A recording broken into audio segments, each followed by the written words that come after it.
CET 2022। Domain subject है हमारा अर्थशास्त्र और वैश्विक अर्थशास्त्र, ठीक है ना। और हम इसमें पढ़ेंगे यूनिट नंबर 9, भारतीय अर्थव्यवस्था के समक्ष वर्तमान चुनौतियाँ। कौन कौन से इंपॉर्टेंट क्वेश्चन है जो आपकी एग्जाम में पूछे सकते हैं, पूरी वीडियो को देखेंगे और सारे इंपॉर्टेंट क्वेश्चन पता चल जाएगा। 30 इंपॉर्टेंट क्वेश्चन ढूंढ ढूंढ के मैं आपके लिए लिख कर आया हूँ, ठीक है ना। मैंने खुद क्वेश्चंस को लिखे हैं, इसका मतलब आप सोचिए कि किस तरह से मैंने मेहनत करके ये क्वेश्चन मैंने कई जगह से ढूंढा है, आपके लिए लाया है। तो इसी तरह बने रहिए, सब्सक्राइब कीजिए और लाइक शेयर कमेंट जरूर कीजिएगा। तो चलिए क्वेश्चन शुरू करते हैं एक एक करके। सबसे पहला क्वेश्चन, आय की असमानता एवं वितरण का संबंध किससे है। आय की असमानता यानी कि unequal distribution of income and का संबंध किससे होता है। निरपेक्ष निर्धनता से, सापेक्ष निर्धनता से, उपरोक्त दोनों से, उपरोक्त में से कोई नहीं। तो निरपेक्ष निर्धनता ये हमेशा आय की असमानता यानी कि ये बताता है अमीर और गरीब की वजह बताता है। इसकी इनकम ज़्यादा है, इसकी इनकम कम है। जो इसकी इनकम अमीर ज़्यादा इनकम वाले से कम होती है वो जो है गरीब होता है। ऐसे में इसको बोलते हैं निरपेक्ष निर्धनता। गरीबी का दुष्चर किसने दिया है, गरीबी के बारे में किसने बताया है। Dadabhai Naoroji, Lakdawala, Arthur Lewis, Ragnar Nurkse. Answer है आपका रैगनर नर्कसे ने बताया था। क्वेश्चन नंबर 3, महात्मा गांधी राष्ट्रीय ग्रामीण रोजगार गारंटी योजना, दैट इज मनरेगा बोलते हैं इसको शॉर्टकट में, ठीक है ना। मनरेगा संपूर्ण भारत में कब से लागू की गई। इंपॉर्टेंट क्वेश्चन है, हर बार क्वेश्चन पूछा जाता है मनरेगा से रिलेटेड, ध्यान में रखना। 2 फरवरी 2006 को, 1 अप्रैल 2006 को, 1 अप्रैल 2008 को और 1 मई 2008 को। सही आंसर है 1 अप्रैल 2008 को जो है मनरेगा की शुरुआत पूरे देश में की गई थी। कृषि उपकरण के लिए लिया गया ऋण प्राय किस वर्ग में आता है। किसी उपकरण के लिए, ठीक है ना, कौन से वर्ग का ऋण आता है। अल्पकालीन ऋण, मध्यमकालीन ऋण, दीर्घकालीन। ये मध्यमकालीन होता है क्योंकि जो कृषि औजार होते हैं वो मीडियम टाइम के लिए होते हैं, ठीक है ना। तो इसको मध्यकालीन ऋण की कैटेगरी में रखा जाता है। क्षेत्रीय ग्रामीण बैंक की स्थापना किस वर्ष हुई। 1969 में, 1971 में, 1975 में, 1980 में। तो राइट आंसर है 1975 में राष्ट्रीय क्षेत्रीय ग्रामीण बैंकों की स्थापना हुई थी। ग्रामीण क्षेत्रों के बीच में जो ऋण होता है, ऋणों को जाल फैलाने के, ऋण को बढ़ाने के लिए। नेक्स्ट, नाबार्ड कब स्थापित हुआ। 12 जुलाई 2082, 12 जुलाई 1984, 12 जून 1982, 12 जून 1984। राइट आंसर है आपका 12 जुलाई 1982 को नाबार्ड की स्थापना। और उसका मेन काम था ग्रामीण एरिया में नज़र रखना और उनके लिए जो है प्लानिंग करना, किस तरह से उनमें विकास किया जा सके। नेक्स्ट, उत्पादन में सक्रिय घटक कौन सा, इसमें से कौन सा उत्पादन में डायरेक्टली पार्टिसिपेट करता है। मानव पूंजी, भौतिक पूंजी, उपरोक्त दोनों, इनमें से कोई नहीं।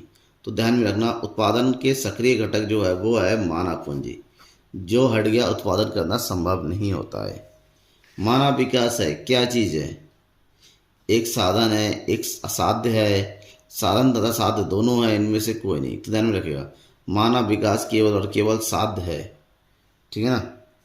मानवीय पूंजी निर्माण के स्रोत क्या है, केवल आंतरिक है, केवल बाह्य है, आंतरिक बाह्य दोनों है, इनमें से कोई नहीं। तो मानवीय पूंजी निर्माण के जो है आंतरिक भी हो सकते हैं और बाह्य दोनों हो सकते हैं। Option number C is right. मानवीय साधनों के विकास के लिए आवश्यकता है किस चीज़ की, अनुशासन की, सच्चाई की, शिक्षा की या नैतिकता की। मानवीय साधनों की, अगर हम साधनों की बात करें तो शिक्षा की आवश्यकता है कि साधनों का प्रयोग हम किस तरह से करें। श्रम बल तथा कार्यबल का अंतर क्या कहलाता है।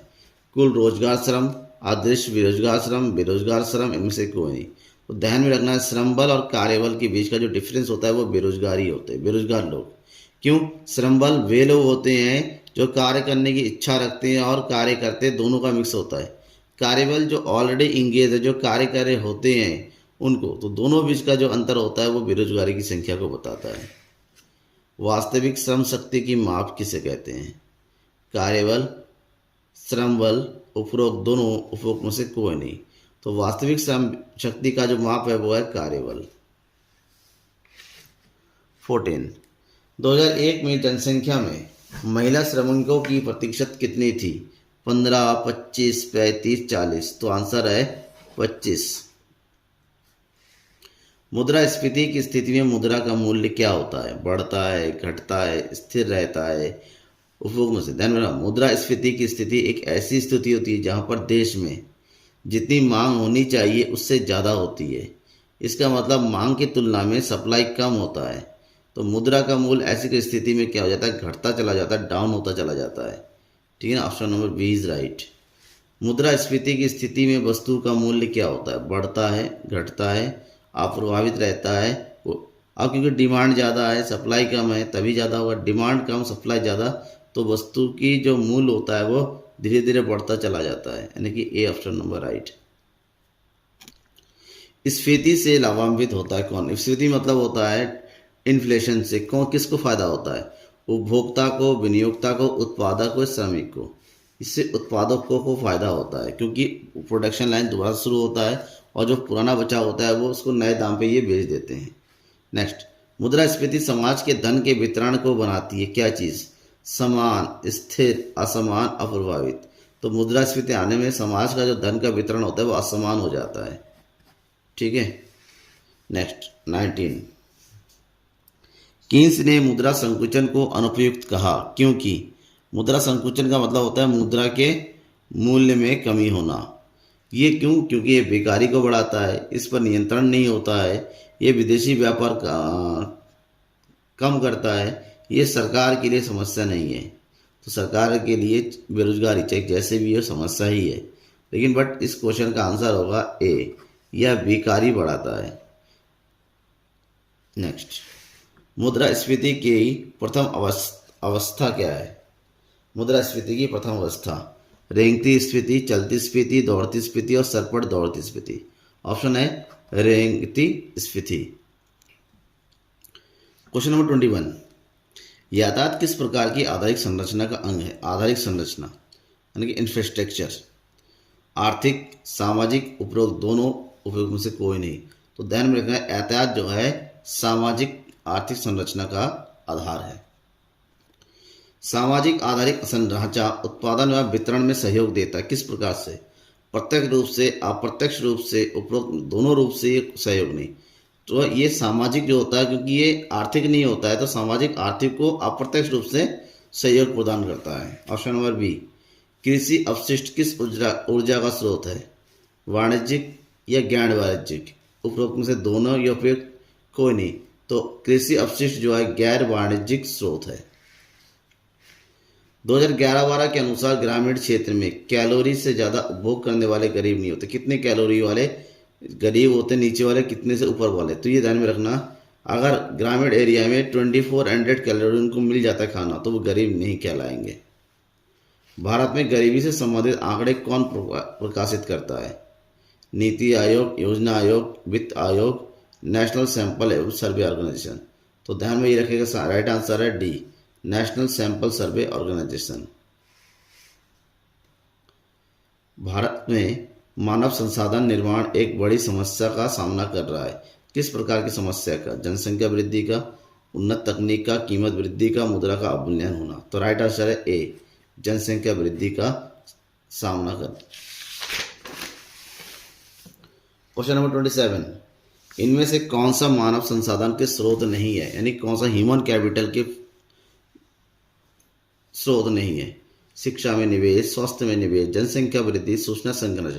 ये तीनों जो है मानव संसाधन विकास का एक अंग होता है, स्रोत होता है, जबकि जनसंख्या वृद्धि नहीं होता, ये नेगेटिव होता है। Option number C is right. Bharat में शिक्षा क्षेत्र किसके द्वारा नियोजित होती है?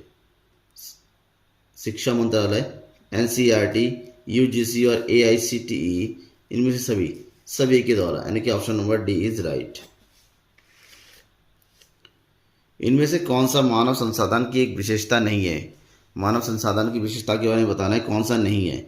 व्यवहारों का आधुनिकीकरण बिल्कुल है। उत्पादन लागत में वृद्धि, भाई उत्पादन लागत में वृद्धि इसका क्या से काम होता है? मानव, ये केवल मानव से जुड़ी बातें करता है।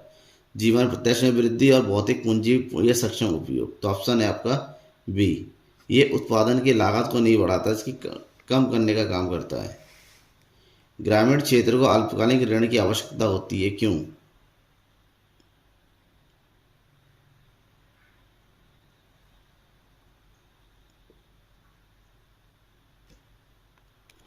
और लास्ट क्वेश्चन है, ग्रामीण क्षेत्र को अल्पकालिक ऋण की आवश्यकता होती है, क्यों? ट्रैक्टर और जानवर खरीदने के लिए, पुराने ऋण चुकाने के लिए, उपभोग व्यय पूरा करने के लिए, इनमें से कोई नहीं। क्वेश्चन नंबर 30, ग्रामीण क्षेत्र को अल्पकालिक ऋण की आवश्यकता होती है, क्यों? ऑप्शन है ट्रैक्टर और जानवर खरीदने के लिए, पुराने ऋण को चुकाने के लिए, उपभोग व्यय पूरा करने के लिए, इनमें से सभी। ध्यान में रखिएगा, ट्रैक्टर और जानवर खरीदने के लिए मध्यम ऋण की आवश्यकता पड़ती है, ऋण चुकाने के लिए जो है दीर्घकालिक ऋण की आवश्यकता पड़ती है, जबकि अल्पकालिक ऋण की जरूरत होती है जो कृषकों के उपभोग व्यय को पूरा करने के लिए, यानी कि option number C is right. ठीक है, थैंक यू एवरीवन लास्ट तक देखते रहने के लिए, और इसी तरह बने रहिए चैनल के साथ ताकि आप CUET की पूरी तैयारी कर सकें।